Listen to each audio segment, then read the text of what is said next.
பானையை தீட்ட தீட்ட வந்த கட்சி தலைவரின் முகம்.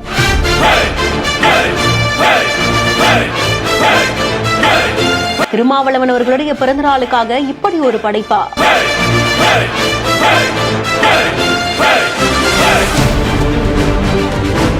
கள்ளக்குறிச்சி மாவட்டம் திருக்கோவிலூர்ல இருக்கக்கூடிய அரசு நடுநிலை பள்ளியில பகுதி நேர ஓவியரா பணி செய்யக்கூடிய மணலூர்பேட்டையை சேர்ந்த சு செல்வம் அவர்கள் தான் இப்படி ஒரு கலைப்படைப்பை உருவாக்கியிருக்காங்க. திருமாவளவன் அவர்களுடைய பிறந்தநாளுக்காக அவங்களுடைய கட்சி சின்னமான பானையாலேயே கருப்பு மையெடுத்து தீட்டி திருமாவளவன் அவர்களுடைய முகத்தை வரைந்திருக்காங்க. 5 நிமிடத்துல பானையாலேயே வரையப்பட்ட இந்த ஓவியத்தை பார்த்து நிர்வாகிகளும் பொதுமக்கள் பலருமே வியந்து பாராட்டி கொண்டும் இருக்காங்க. இந்த படைப்பை பத்தின உங்களுடைய கருத்துக்களை கமெண்ட் செக்ஷன்ல சொல்லுங்க. மேலும் செய்திகளுக்கு பிஹைண்ட் நியூஸை ஃபாலோ பண்ணிக்கோங்க.